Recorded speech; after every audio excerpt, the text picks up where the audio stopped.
بسم الله الرحمن الرحيم. عندنا مسألة القانون العام. القانون العام طبعا الأساس هو واحد على عين يساعد على سين زائد واحد على صاد، أو يمكن نوجد عين براءة كده مفردة، عين يساوي سين في صاد على سين زائد صاد. دارين سين براءة مباشرة، سين يساوي عين في صاد على صاد ناقص عين، وصاد يساوي سين في عين على سين ناقص عين. التكبير صاد على سين اللي هو طول الصورة على طول الجسم، أو بعد الصورة على طول الجسم، أو بعد الصورة على بعد البول ناقص واحد. ده امتحان فين الشهادة؟ امتحان الشهادة 2000 وكم؟ 20. وضع جسم أمام عدسة، وضع جسم أمام عدسة محدبة داخل البعد البولي على مسافة 4 سم منها تكون له صورة، وتكون الصورة تبعد عن الجسم 16 سم، تبعد عن الجسم 16 سم.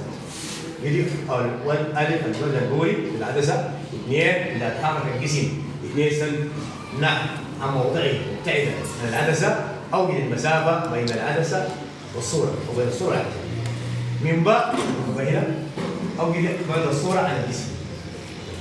إحنا عندنا هنا حالتين، الجزء الأول ألف اللي هو متقللة للعدسة، وده الجسم، وده الصورة خلفه. طبعا الآن صورة تقديرية لأنه قال داخل البدل مع الصورة التقديرية. الصورة التقديرية معناها تكون صورة مختلفة. وده اللون البرتقالي الحالة الأولى.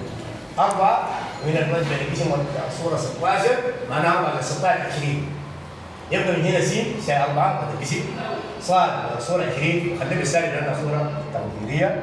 المطلوب عين، واحد في القانون، 1 على عين يساوي 1 على س زائد 1 على صاد اللي هو 1 على 4 ناقص 1 على 20. اختار القاسم المشترك 20. 20 على 4 5، 5 في 1 5، 20 على 20 فاعل 1 1 في 1، 5 ناقص 1 4. يبقى عين يساوي 4 على 1 على عين يساوي 4 على 20. إذا معناها عين يساوي 20 على شنو؟ على 4 خلينا بالحسب. 20 4 5 سم. ده البعد البولي. الحالة الثانية قال إذا تحرك الجسم مبتعدا عن العدسة. معناها يكون البعد بقى كم؟ 4 على 2 بقى 6.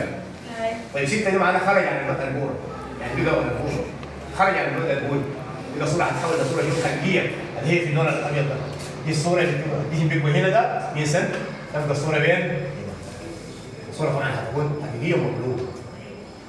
طيب هنا في هذه الحالة هذا الجسم بقى 6 سم، والبعد البولي وجدناه 5 مسافة. يبقى إذا 1 على عين مساعد على س زائد 1 على صاد، 1 على 5 مساعد على 6 زائد 1 على صاد، 1 على صاد مساعد على 5 ناقص 1 على 6. القاسم المشترك اليوم الاثنين 5 6 30. 30 على 5 ب 6 في 1 ب 6.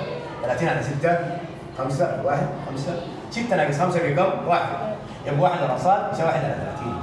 اضرب الضرب عكسي تبقى صاد يساوي 30 سم. برضه الصورة 30 سم. يعني البعد من هنا بتاع الصورة اللي جاي 30 سم، لكن الجانب الثاني من العكس. الجيم ده قال لنا بين الجسم وشنو؟ الصورة. الجسم الأبيض ده والصورة البيضاء. هنا البعد كم؟ 6. هنا كم؟ 3 30. يبقى البعد بين الجسم والصورة 6 زائد 30 هو 36. يبقى الصورة على الجسم هي 6. اشتغلنا بالطريقة المباشرة طوالي عين يساوي س في صاد على س زائد صاد اللي هو 4 بسالب 20 على 4 ناقص 20. 4 بسالب 20 سالب 80، و4 ناقص 20 بسالب 16، سالب 80 على سالب 16 سالب مع سالب بموجب 80 على 16 بيساوي 5 سم. يبقى البعد البولي 5 سم. دي ألف. طيب باء الحالة الثانية اللي هو بيقول فيها بعد الجسم 6 وبعد الصورة كم؟ الصورة المطلوب عندنا البعد البولي 5 سم. يبقى القانون صاد يساوي س في عين على س ناقص عين. ولا صاد يساوي س في عين على س ناقص عين. ده مباشر. ولا نقول 6 في 5 على 6 ناقص 5. 6 في 5 30، 6 في 5 ل 1 30 على 1 30 سم. يبقى البعد بين الجسم والصورة هو عبارة عن 6 زائد 30. يبقى 6 زائد 30 30 سم. 30 36 سم. يبقى نحن ناخذ لا يمكن ناخذ، لكن نفضل الطريقة الأولى من القانون العام.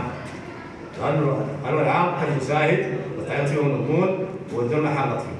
لكن الطريقة الثانية المباشرة في مشكلة تكون في شنو؟ حفظ القانون بالإشارات حاجة جديدة. السلام عليكم.